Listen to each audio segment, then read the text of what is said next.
Let's get to Jordan Peterson. He's still around. Oh, yes. He's probably one of my favorites to talk about these days. As you know, in some circles, racism no longer exists. In some circles, the implications of an entire group of people based upon the color of their skin having been enslaved, and then not just the legacy of slavery, but the ongoing dynamic of suppression. It wasn't just once you move from, literally autonomy and the right to own their own labor and to have autonomy over their lives. Then it moves to the next stage into cannot have any economic or political power. And that just continues through our society and has continued through our society in many different ways. It can be the political power being stripped just simply by gerrymandering. Economic power can be stripped by the way that our tax system was formed, that it was structured on giving breaks to economic structures and even partnerships and relationships that were white people were privileged in that sense. Not necessarily because they were white, but because white people had the political power to implicate the tax system.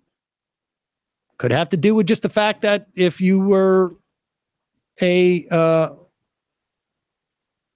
black man, ages 18 to 24, you were far more likely to go to jail because you smoked a joint than you would if you were white.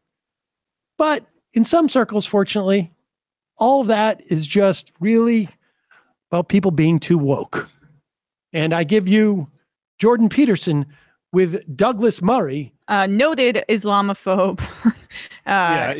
This was a guy like 5-6 years ago would say we need to make Europe less hospitable to Muslims so they stop coming here. Very much in the Sam Harris vein. We should also say no relationship to Charles Murray? Charles Murray. No. Although, biologically. Although they are ideological bedfellows. Exactly. Right. Exactly. Ideological siblings. Yeah. Here we go. Another life. Mention it isn't actually just because of the way I speak or the fact that I happen to come from the UK.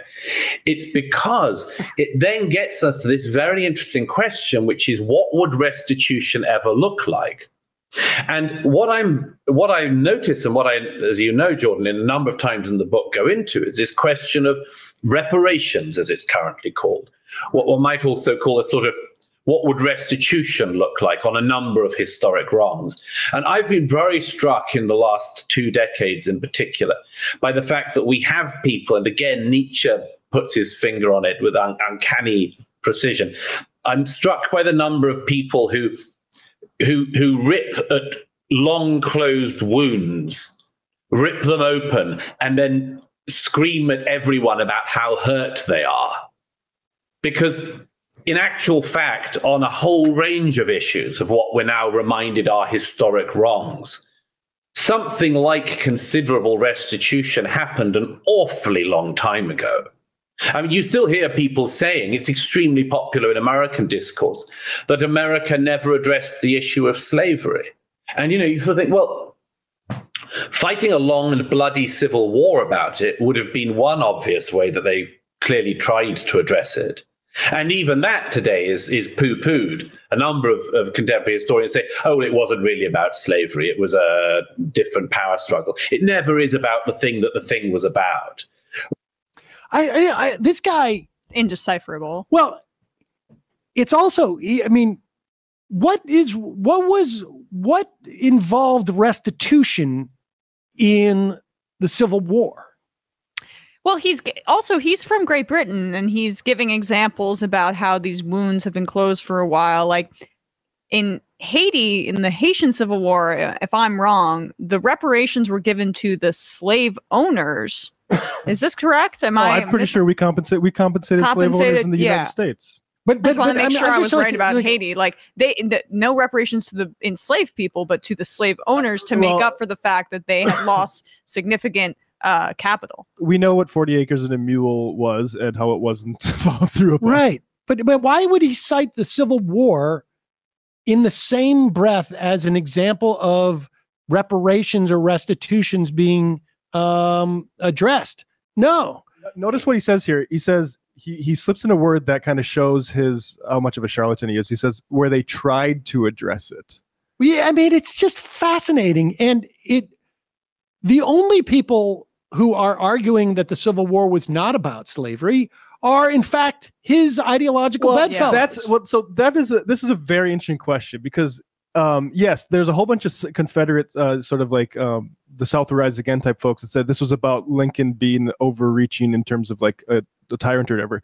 But like the actual question as to when like Lincoln or other Union leaders or even Union soldiers, when they went to fight, initially it was for the Union. Like Lincoln explicitly wasn't anti-slavery because he needed to keep Kentucky and Maryland and those slave states in the Union. So it was like that sort of question is a very interesting one and a very revealing one for like, you know, who was supporting liberation, who was saying we can wait forever, like a white moderate would, like we can just let like our normal I mean that, yeah, I'm kind of getting a fluster, but like that sort of ahistorical, like we try, like I just want to play that one more time because he says where we tried. And I meant France earlier. Sorry, my brain got confused. Keep going. Yeah, where we tried to do long time ago. I mean, you still hear people saying it's extremely popular in American discourse that America never addressed the issue of slavery, and you know, you sort of think, well, fighting a long and bloody civil war about it would have been one obvious way that they clearly tried to address it. Well, it's like he also shifted from reparations to addressing slavery. What does that mean, addressing? Like we had a fight over it because the South was frankly paranoid that Lincoln was going to do something that he wasn't actually planning to do, which was get rid of slavery. But they decided, oh, he got elected, so we're out of here. And the idea that just you've addressed slavery by ending it. No. That's not the idea of restitution and reparations is. It's not just acknowledgement. It's not just, it's not even I mean, like, I don't think you're acknowledging it just by ending it. Yeah. Because you're claiming that the implications of enslaving a specific population of your society, that the implications end the day slavery ends, which is absurd. And it's like, I put a chain around your leg and I started a race.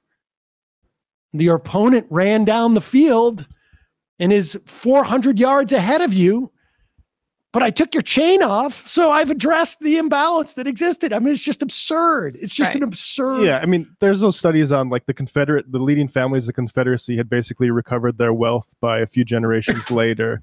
And like, this is why you need to think of like the material and like property inheritance we get. So like slaves, black people forced to build like the docks, all the infrastructure of all these southern places. And then slavery's over. And like, what's the solution is, move north, like leave all that stuff behind that you built with your labor and let the like capitalist class just own that and try to administer that as best they can as you are like sharecroppers. And then we also need to pretend that the slavery was in just a structure in our society that just existed like it just appeared. As opposed to there being, as opposed to there being certain ideologies and perspectives about black people and about white people that created that institution, as if the absence of that institution completely got rid of the substructure that built that institution, and that it just evaporates overnight and it's gone. Instead, we have ample evidence and examples of how that structure remained to this day and builds other structures and other functions in our society that continue to maintain or attempt to maintain that political and economic dynamic. Why are you ripping open closed wounds? Exactly. Right? Like the idea that asking for reparations is ripping open a closed wound and then asking why it hurts or whatever he said. That there's no way around it. He is blaming essentially Black people for complaining too much. Yep. And obscuring the reality of the lesson of the Civil War, which is that indeed it was, even despite Lincoln, fighting for the Union or whatever initially, like it did become about slavery, and it was obviously to protect slavery for the Confederates. Damn, I lost my train of thought just trying to get that all in. No, I lost it. That's fine. Oh, sorry, just real quick. That the failure of Reconstruction, like if the Civil War was a revolution in support of like anti-racism and against slavery, the failure of Reconstruction was a restoration of white supremacy. Of course, Jim Crow. Like, like it wasn't that like, oh, slavery ended racism in the country. It all went away. And then it came back a couple of 20, 30 years later. Like we sent it off in a ship and it just went around the bend. You know what? I just realized I realized kind of what he's getting at there, and maybe he gets to it later in that interview. But it's like, why aren't you grateful enough for the fact that we liberated you via the Civil War? Yeah, Those exactly. are the reparations. Like, be more grateful, and you're ripping up open old wounds that we closed for you as the white race, and asking for too much. And when the secret is like, this guy would have been on the side of the Confederacy, or at of course, at the very least a Copperhead, saying like, I really don't like what Lincoln's doing with habeas corpus, and that for that reason I support Jefferson Davis.